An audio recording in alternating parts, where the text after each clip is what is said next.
Wassalatu wassalam ala rasulillah wa ala alihi wa sahbihi wa man walah, amma ba'd. Ikhwati fillah rahimani wa rahimakumullah. Melanjutkan kajian kita Al-Adabul Mufrad karya Imam Abu Abdullah Muhammad Ibn Ismail Al-Bukhari rahimahullah rahmatan wasi'ah. Masih di bab jaza walidain atau hal yajzil walidain, balasan anak kepada kedua orang tuanya.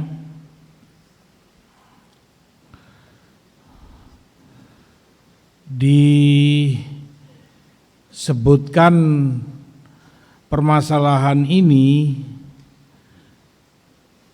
bagaimana seorang anak atau mampukah seorang anak membalas budi, jasa dan kebaikan-kebaikan orang tuanya mulai dia kecil semenjak lahir. Ya, perlu diingatkan permasalahan ini karena manusia secara umum, manusia hanya melihat ke depan, tidak mau menengok ke belakang. Artinya orang begitu dewasa, dia nikah, ya sudah, kesibukannya istrinya, keluarganya sendiri. Apalagi kalau dia punya anak, kesibukan dia dan segala-galanya bagi dia yang ada di pikirannya anak-anaknya.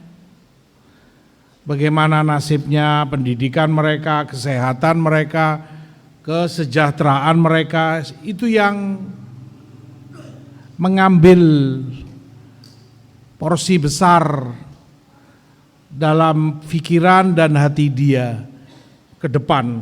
Anakku sudah sekian, bagaimana pendidikan mereka, bagaimana nanti mereka kerjanya, bagaimana. Jarang orang kemudian mau ngelihat ke belakang. Ke belakang ya, ini orang tuanya. Kamu ada karena orang tuamu, ada sebelum kamu. Sebagaimana anak-anak kamu ada setelah kamu, di depan kamu. Nah, orang hanya menengok ke depan. Seringnya itu keumuman tabiat dan watak Bani Adam. Jarang sekali ada yang mementingkan belakang ini. Kif abahku, kif umiku, gimana kesehatan mereka, apa yang mereka kurang, apa yang harus aku bantu, ini itu hampir nggak ada di pikiran mereka. Yang ada yang di depannya, anak, istrinya, atau mungkin kalau ada cucunya. Makanya perlu diingatkan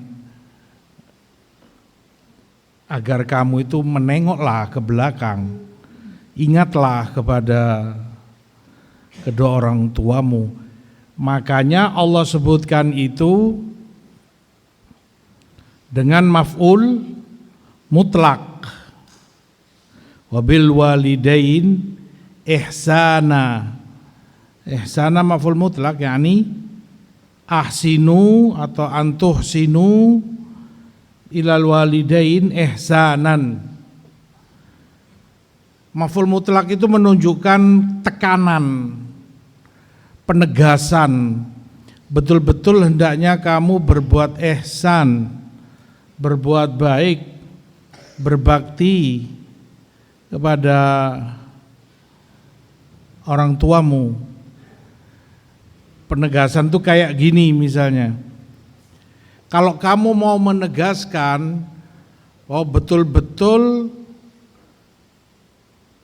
si Ahmad telah memukul Z, kamu katakan doroba Ahmad Zaidan dorban. kamu kasih maf'ul mutlak ini, dorban, menunjukkan betul-betul dia mukul, kamu enggak main-main, kamu enggak gurau gitu. Pukulan itu betul-betul terjadi, pemukulan itu.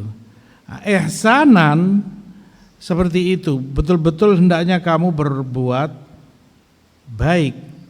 Ini seakan-akan kalau tadi orang hanya menghadap ke depan, anak, istrinya, cucunya, nggak memikirkan yang di belakang dia, orang tuanya, seakan-akan kepalanya itu dipaksa untuk nengok ke belakang. Ini tuh, abahmu, umikmu di belakang. Lihat mereka, perhatikan mereka, khidmat, beri layanan, servis kepada mereka, bantu hajatnya begitu. Taib, di dalam bab hadis ke-11 Bukhari sebutkan, qala haddatsana Adam qala haddatsana Syu'bah qala haddatsana Sa'id ibn Abi Burdah qala sami'tu Abi yuhaddits annahu syahida Ibnu Umar rajulan yamaniyan yatufu bil bait hamala ummahu wara'a dhahri yaqul inni laha ba'iruhal mudhallal in ud'irat rikabuha lam ud'ar. Beliau bawakan dengan sanadnya bahwa Abu Burdah mendengar atau menceritakan dari Ibnu Umar saat Ibnu Umar melihat seorang dari negeri Yaman tawaf mengelilingi Ka'bah dalam keadaan ibunya dia pikul, ya gendong di belakang, sambil dia katakan ini, innilaha ba'iruhal mudhallal, aku ini bagi ibuku seperti onta, ini karena onta kendaraan ditunggangi. In ud'irat rikabuha lam ud'ar, kalau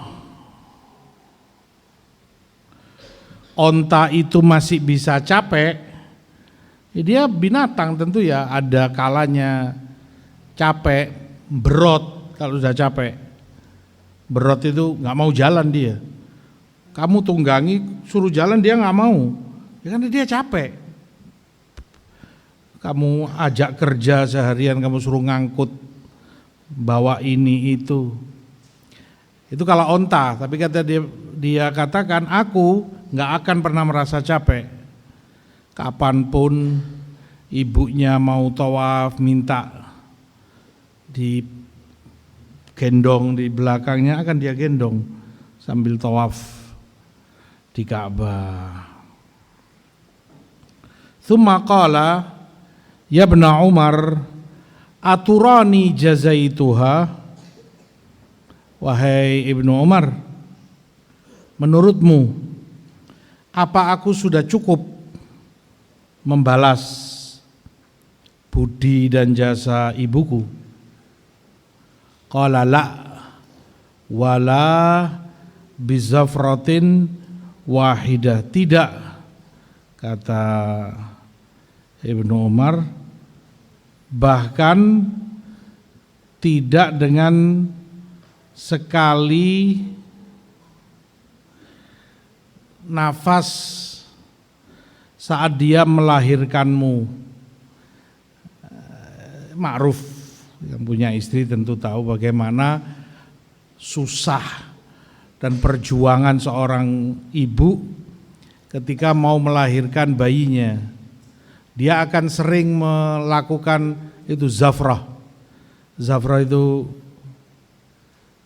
mengejan ya. Orang Jawa bilang ngeden. Kan itu yang dilakukan untuk supaya bayinya keluar. Gitu dia. Itu kan berkali-kali dia lakukan. sampai bayinya keluar, sampai kadang sudah nggak bisa nafas, entar hidup mati. Seorang ibu kalau mau melahirkan berat, nah, karena dia berkali-kali, satu kali dari mejannya si ibu itu pun belum bisa kamu balas dengan seluruh pengorbananmu, dengan seluruh baktimu seperti ini, sampai gendong umiknya tawaf kapanpun ibunya mau, itu belum bisa kamu bayar. Hanya dengan sekali ngejennya sudah enggak sebanding dengan seluruh yang kamu lakukan.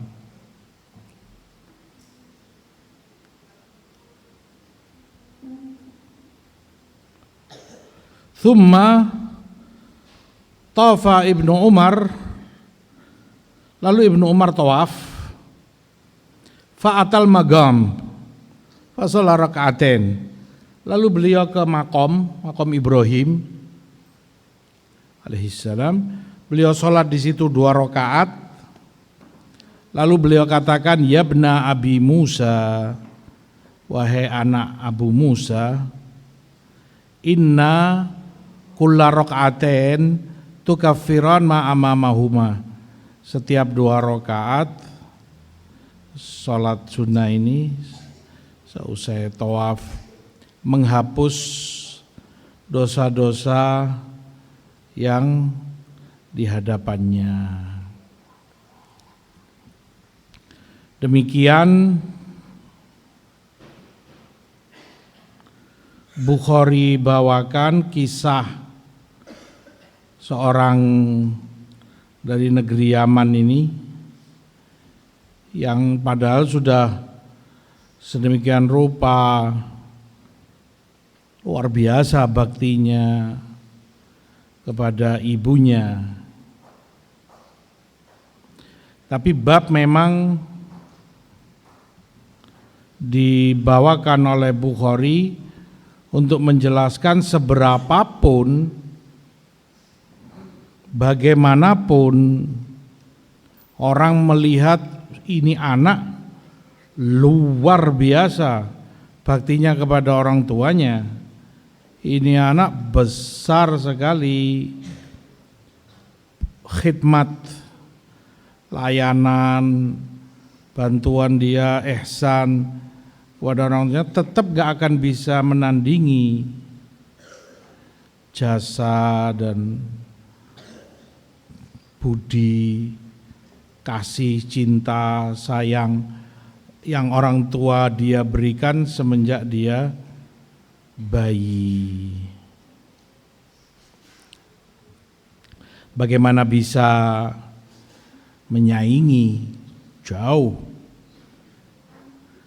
Seringnya orang tua saat merawat kamu semenjak kecil, ya kamu kalau punya adik lebih bisa tahu sendiri, dedek bayi kamu. Bagaimana umikmu terutama yang luar biasa. Kamu pup, BAB itu bayi, senyum dia, padahal pup. Kadang abahnya mungkin masih merasa jijik. Uminya enggak, dibersihkan itu kotorannya. Nah, dengan senyum, bukan hanya membersihkan itu, waktunya kadang si bayi ini bangun jam 1, jam 2 malam karena pup, BAB dia. Ya bangun uminya dengan senang, dengan senyum sambil digoda si anak, anakku yang lucu, anakku yang cantik, ini itu. Dirawat, dibersihkan, ganti popok, ganti celana.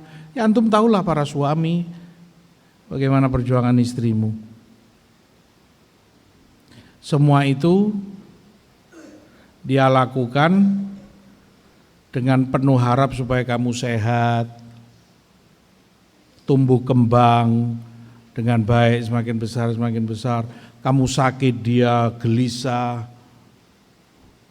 nggak tenang, nggak bisa tidur. Ya apa ini anak kita ini, dia panasnya nggak turun-turun, apalagi kalau sampai step, kejang-kejang, nangis umiknya nggak karuan, bingung. Tengah malam pun dia akan keluar, segera bawa kamu ke dokter atau rumah sakit.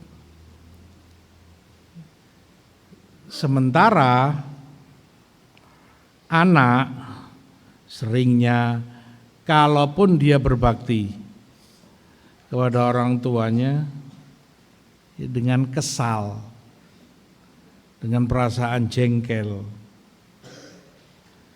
ini ngerepoti saja, ini nyibukkan dirinya, sebentar minta ini, sebentar begitu. Bahkan mungkin nasallallahu alaihi, dia berharap kalaupun dia merawat, harapannya ya orang tuanya cepat berangkat. Karena kalau sudah meninggal, dia nggak punya beban lagi, sudah selesai. Yang seperti itu bagaimana mau disamakan? Yang ini merawat dengan penuh cinta, kasih sayang, berharap kamu dewasa, kembang dengan baik, sehat.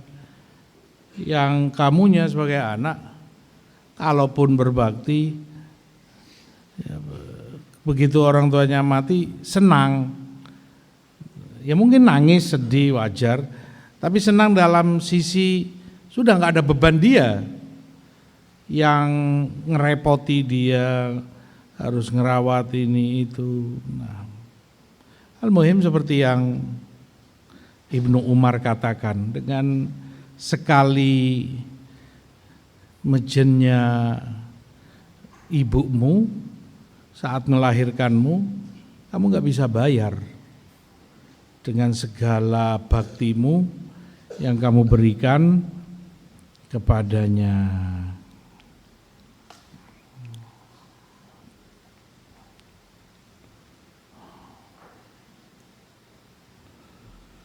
Dalam riwayat tampak ketika dia tanya ke Ibnu Umar, menurutmu aku sudah bisa menyamai, membalas bakti ibuku? Terlihat, terkesan orang ini betul-betul berusaha untuk membalas bakti dan budi orang tuanya kepada dia semenjak bayi.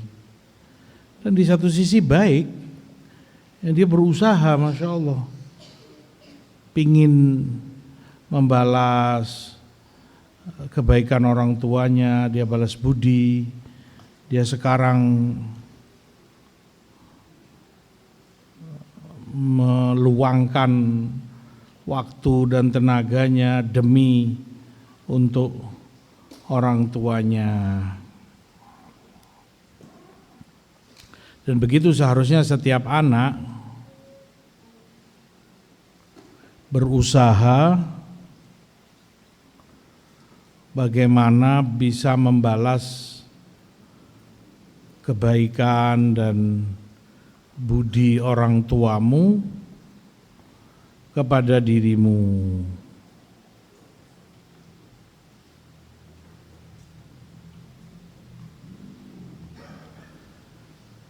Lalu di dalam hadis itu sudah selesai, Ibnu Umar tawaf mengelilingi Ka'bah, menunjukkan bahwa dialog tadi antara orang Yaman tadi yang gendong uminya, dia tanya-tanya ke Ibnu Umar sembari Ibnu Umar tawaf, menunjukkan hal itu boleh. Berbicara saat tawaf itu boleh, karena nggak dilarang untuk bicara. Tawaf memang sholat, tawaf itu sholat, hanya saja berbeda dengan sholat yang biasa kita lakukan rukuk sujud. dari sisi ininya. Dia dihalalkan kita untuk bicara, untuk bergerak, bahkan muter mengelilingi Ka'bah. Nah, satu itu menunjukkan bolehnya orang berbicara yang baik, yang mubah saat tawaf. Lalu Ibnu Umar sholat di belakang makom 2 rakaat. Karena itu yang Allah perintahkan, wattakhidhu mim maqami Ibrahim musalla. Jadikan makam Ibrahim itu sebagai tempat sholatmu.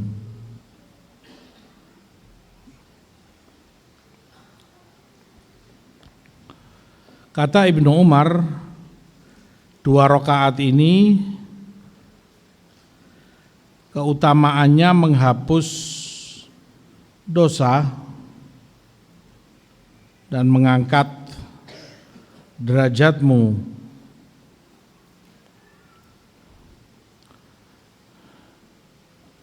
Ini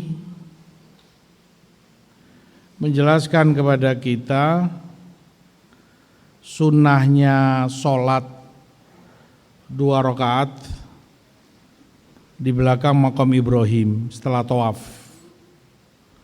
Rakaat pertama kamu baca Fatihah dan Qul ya ayyuhal kafirun. Rakaat kedua kamu baca Fatihah dan Al-Ikhlas Qul huwallahu ahad. Taib. Sedikit permasalahan berkaitan dengan ini. Itu kalau memungkinkan, kondisi longgar, kamu bisa sholat 2 rakaat ini di belakang makam Ibrahim. Ya semampu kamu. Kalau nggak bisa di situ ya agak ke belakang, agak sampai menjauh sana.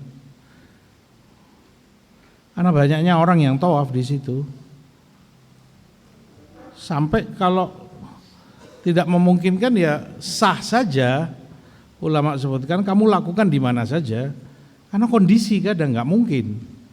Orang berjubel-jubel, berdesak-desakan, kamu mau mempertahankan diri sholat di situ nggak khusyuk, sholatmu rusak. Kamu mungkin kegeser, kedorong-dorong. Ya sudah dimanapun kamu sholat, kamu ingin di situ tapi kondisi. Karena tempat itu asalnya tempat tawaf, bukan tempat sholat. Artinya yang tawaf lebih berhak untuk tawaf di situ daripada kamu yang sholat. Yang tawaf lebih berhak tempat itu. Apalagi yang pernah ke sana paham, kayak Ramadan, momen-momen besar, apalagi 10 terakhir, atau apalagi itu musim haji, penuh, nggak bisa terbayangkan sesaknya. Nggak mungkin kamu bisa sholat di situ, sudah jangan harap. Kalaupun kamu maksa, diseret kamu sama petugas keamanan sana. Karena orang butuh tempat ini untuk tawaf, dan nggak ada berhentinya ini tawaf, terus orang tawaf. Nah kalau kamu berdiri di situ, ya kalau kamu sendirian. Nah kalau 10, 15, 20 orang di situ, kan ganggu, nggak bisa gerak ini, nggak bisa jalan. Ala kulli hal seperti yang ulama sebutkan, yang tawaf lebih berhak di tempat itu. Sholat bisa kamu lakukan di tempat lain jika tidak memungkinkan di situ. Taib. Qala rahimahullah wa haddatsana Abdullah bin Saleh qala haddatsani Laits qala haddatsani Khalid bin Yazid an Sa'id bin Abi Hilal an Abi Hazim an Abi Murrah maula Aqil anna Abu Hurairah kana yastakhlifuhu Marwan. Kata Abu Murrah maula Aqil, Abu Hurairah ditunjuk oleh Marwan di masa kepemimpinannya yang jadi pemimpin di sekitar Dzul Hulaifah, tempat mikot Ahlul Madinah. Orang sering sebut itu dengan sebutan Bir Ali atau Abyar Ali, dan itu enggak ada benarnya secara sejarah. Enggak ada Ali di situ menggali sumur atau mata air sehingga dinisbatkan Abyar Ali atau Bir Ali. Nama yang ma'ruf itu Dzul Hulaifah. Ma'ruf. Kalau kamu ke Mekah pasti melewati situ kalau darat, mobil atau bus. Taib. Fakanat ummuhu fi bait wa huwa fi akhar. Umi Abu Hurairah berada di satu rumah. Abu Hurairah di rumah lain. Tinggalnya beda. Qala fa idza arada an yakhruj waqafa ala babiha.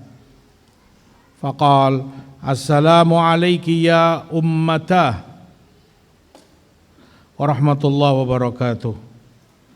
Tiap kali Abu Hurairah mau berangkat kerja keluar, beliau lewat dulu mampir ke uminya, lalu salam. Assalamualaikum ya ummatah. Ummatah ini panggilan kasih sayang. Mungkin mirip-mirip kalau di kita wahai ibunda. Warahmatullahi wabarakatuh.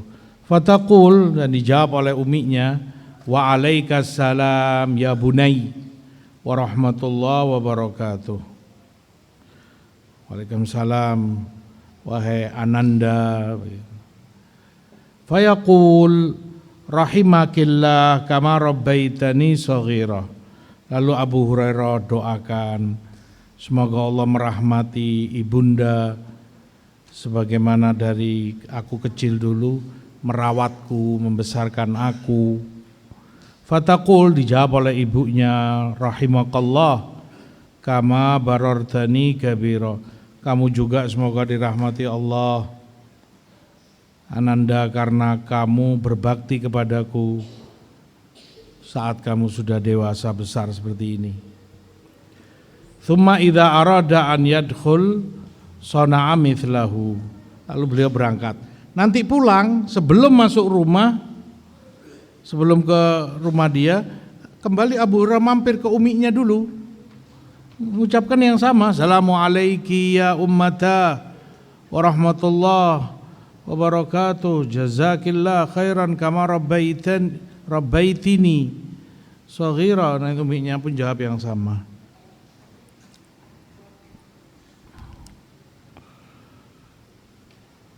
Hadis berkaitan dengan contoh atau toladan Abu Hurairah radhiyallahu taala anhu. Hadis Bukhari riwayatkan dari jalan Abdullah bin Saleh. Beliau Katibul Laits, juru tulisnya Laits bin Sa'ad Al-Misri.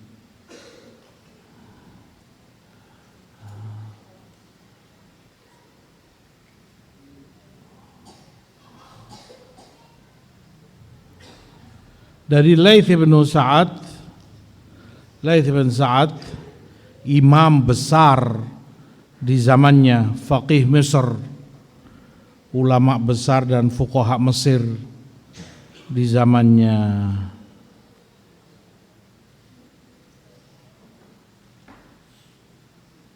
Kata Imam Syafi'i, kana Laits afqah min Malik. Laits bin Sa'ad lebih faqih dari Imam Malik. Dan Syafi'i tahu persis karena Syafi'i muridnya Imam Malik. Beliau bisa menilai keilmuan masing-masing dari keduanya. Dan itu yang Syafi'i katakan, Laits lebih alim, lebih faqih dari Malik. Cuman Allah takdirkan subhanallah hilang madhabnya. Beliau meninggal, ya hilang, halas. Karena tidak ada yang membukukan madhabnya, mencatat, nulis. Itu keutamaan 4 imam ini, Abu Hanifah, Malik, Syafi'i, Ahmad. Madhab mereka dicatat oleh murid-muridnya, dikumpulkan, ditulis, kaidah-kaidah yang mereka pakai dalam ilmu, dalam fikih dicatat, nanti diajarkan ke murid-muridnya lagi, generasi berikutnya, sehingga madhabnya aman. Kalaupun merekanya wafat, madhabnya sudah tertulis, makanya nggak hilang sampai hari ini.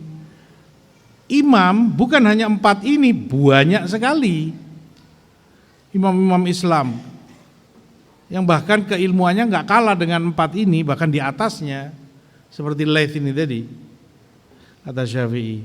Cuman itu tadi, subhanallah, nggak dibukukan oleh murid-muridnya, nggak ditulis rapi, nggak dijaga penjelasan-penjelasannya, sehingga ya sudah merekanya meninggal, ilmunya ya hilang juga, nggak ada yang nyatet. Qadarullah, itu yang terjadi. Walhasil itu Laits ibn Sa'ad. Dari Khalid bin Yazid, beliau Jumahi, Sa'id bin Abi Hilal, Abu Ala Al-Misri, Abu Hazim, beliau Salamah ibnu Dinar Al-A'raj,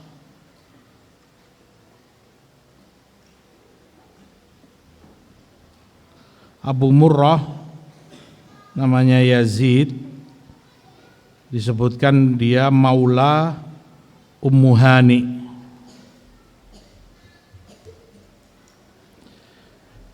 Al-Muhim,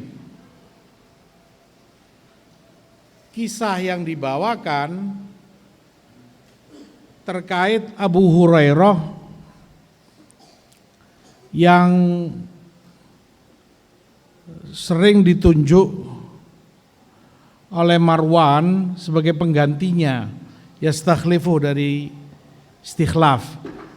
Ini dulu, masa dulu khalifah itu kalau amir, kalau keluar ada keperluan apa, misalnya dari Madinah ke Kufah, ke Basra, ke Baghdad, kemana, kan pusat pemerintahan ada di Madinah. Lah kalau beliaunya keluar kan Madinah kosong, nggak ada pemimpin, nggak ada khalifah. Khalifah sedang keluar negeri sana jauh. Nah, dia tunjuk seseorang sebagai penggantinya, yang mimpin Madinah selama beliau pergi. Pengganti ini yang menggantikan dia posisinya, urusan-urusan ini itu, orang butuh apa ke penggantinya ini. Marwan menunjuk Abu Hurairah sebagai penggantinya, memegang Madinah. Adapun Abu Hurairahnya tinggal di dekat daerah Dzul Hulaifah tadi. Sedikit faidah berkaitan dengan Dzul Hulaifah. Bagi yang umroh atau melaksanakan manasik,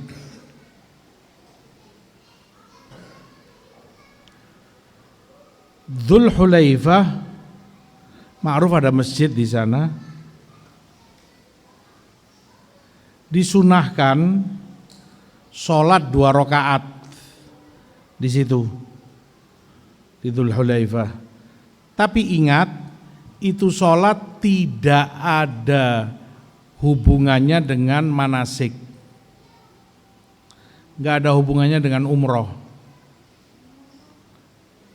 Disunahkan sholat 2 rakaat, tapi itu nggak ada hubungannya dengan umroh. Lalu apa hubungannya? Hubungannya karena tempat itu tempat barokah.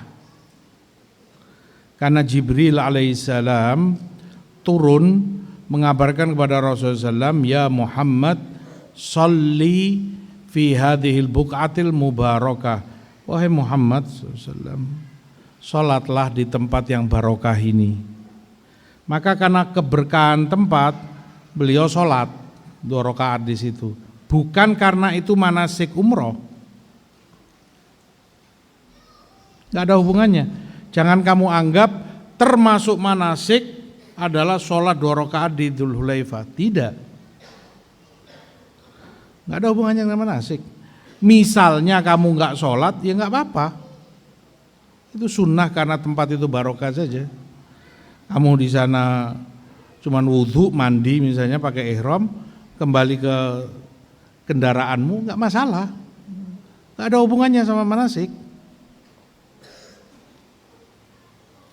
Makanya yang mengendarai kereta api atau bahkan yang pesawat misalnya melewati Dzul Hulaifah, ya sudah dia talbiyah saja, labbaik Allahumma umratan, tanpa harus sholat 2 rakaat. Taib. Di dalam hadis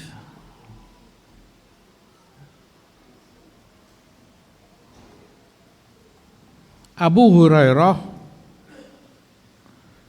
mencontohkan kepada kita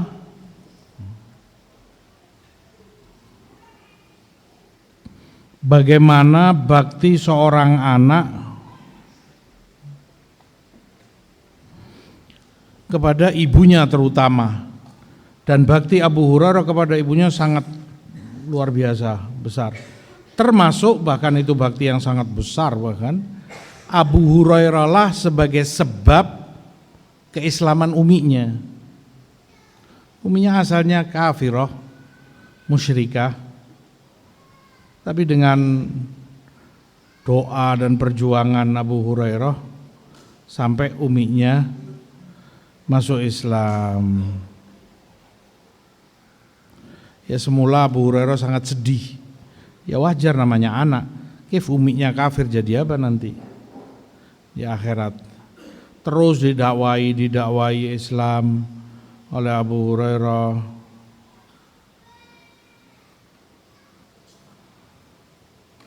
Beberapa kali Abu Hurairah mendengar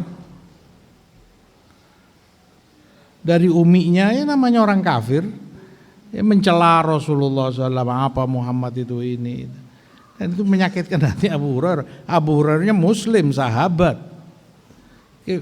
Kecintaan sahabat antum tahu bagaimana kepada Rasul SAW. Sementara ini ibunya malah mencela dan memaki-maki Rasul SAW. Al-muhim sampai suatu hari beliau sedih mengingat kondisi ibunya seperti itu. Beliau datangi Rasulullah SAW dan beliau sampaikan, Udu'ullah an yahdiya umma Abi Hurairah. Ya Rasulullah, doakan kepada Allah agar Allah beri hidayah ibunya Abu Hurairah ini. Fadhal kalau mau adzan. Tadi bahwa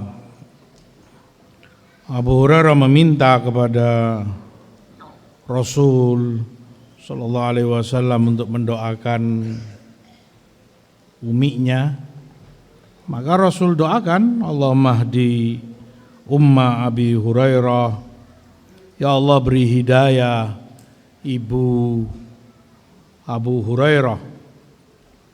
Walhasil Abu Hurairah senang tentunya tahu Rasulullah SAW mendoakan hidayah iman untuk uminya. Ketika beliau perjalanan pulang, begitu sampai di rumah, uminya sudah menyambut kedatangan Abu Hurairah dan membuka pintu itu lebar-lebar dan menyatakan kepada Abu Hurairah, ya Abu Hurairah, inni qad aslamt. wahai Abu Hurairah, aku sudah Islam. Lalu uminya mandi menggunakan pakaiannya, layaknya pakaian muslimah pada tubuhnya, keluar menemui Abu Hurairah dan mengucapkan syahadat asyhadu an la ilaha illallah wa asyhadu anna Muhammadar Rasulullah. Karena Allah kabulkan doa Rasul sallallahu alaihi wasallam. Senang Abu Hurairah hingga kembali beliau mendatangi Rasulullah dan dikabarkan, ya Allah, alhamdulillah ya Rasulullah, umi sudah Islam begini. Tapi nggak cukup itu, Abu Hurairah masya Allah radhiyallahu anha, beliau katakan, ud'ullah li wali ummi, ya Rasulullah kalau begitu doakan kebaikan yakni untukku, untuk umiku. Qala, Rasulullah jawab, Allahumma abduka Abu Hurairah wa ummuhu ahibbahuma ilan nas.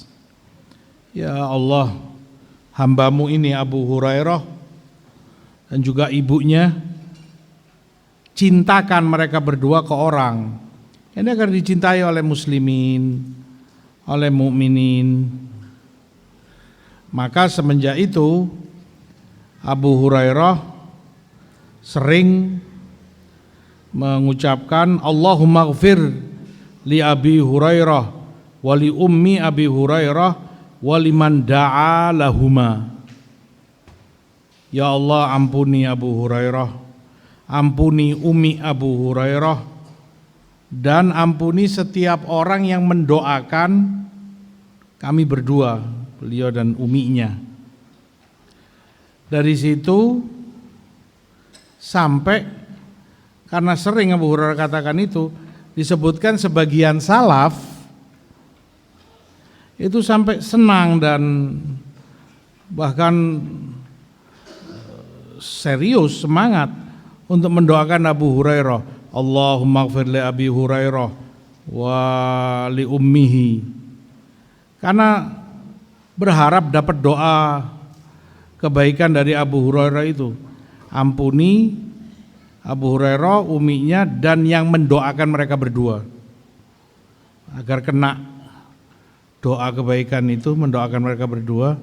Salaf senang dan berusaha mendoakan Abu Hurairah. Asyahid di dalam hadis, Abu Hurairah menjadi toladan bagaimana bakti contoh seorang anak, teladan kepada ibunya. Tiap hari, bayangkan, saat beliau pergi, saat beliau pulang, selalu mampir ke uminya tadi, mendoakan dan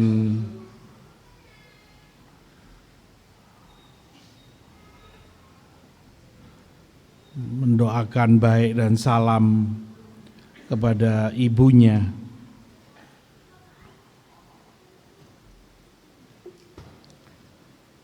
Di dalam hadis atau riwayat atsar ini,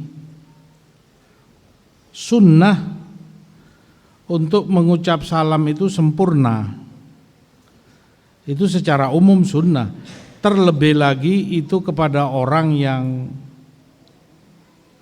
kamu hormati, kamu cintai, lebih seperti orang tua. Itu abahmu, itu umimu. Maka hendaknya kamu salam secara utuh. Assalamualaikum warahmatullahi wabarakatuh. Seperti yang Abu Hurairah katakan ke uminya. Ya walaupun kalau ditanya apa enggak boleh, Assalamualaikum saja, bolehnya boleh. Tapi kan orang mencari yang mana yang paling afdal.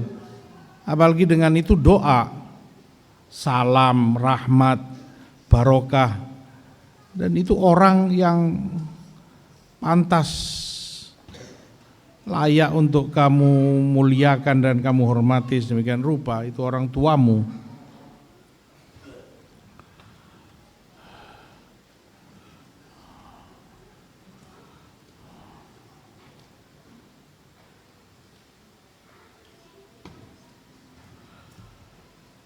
Mendoakan rahmat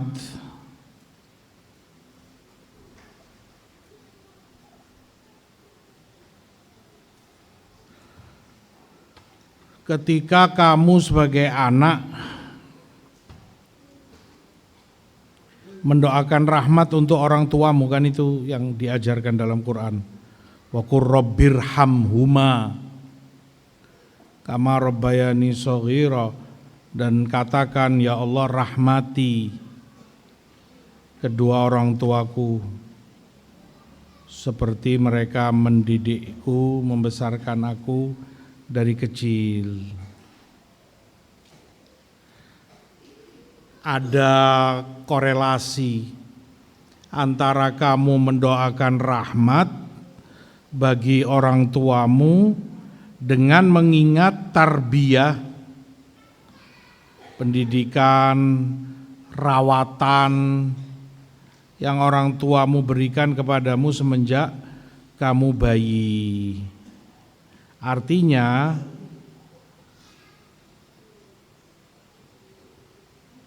orang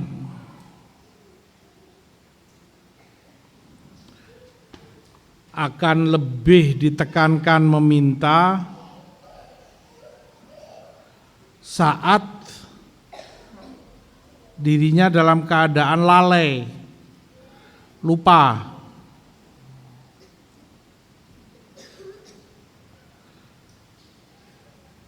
Supaya kamu selalu ingat, tidak ternilai perjuangan dan kebaikan orang tuamu yang mentarbiah kamu semenjak bayi. Tadi kita sebutkan bagaimana sampai urusan BAB, urusan ini, semuanya dengan senyum umimu berikan kepadamu. Itu pula yang dijawab oleh sang ibu, rahimakallah kama barartani kabiran. Allah pun merahmatimu karena kamu berbakti kepadaku saat kamu sudah dewasa demikian. Ala kulli hal,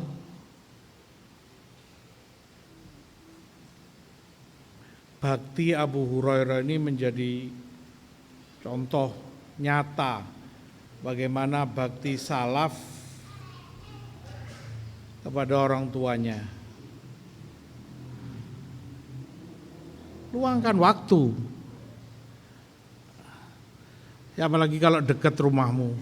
Mungkin kalau di luar kota ini, tapi kalau dekat kamu tinggal di sini, ya paling ibumu atau abahmu di situ. Oh, itu perjalanan kamu menuju pasar atau mana kamu kerja, mampirlah paling 1 menit, nggak sampai.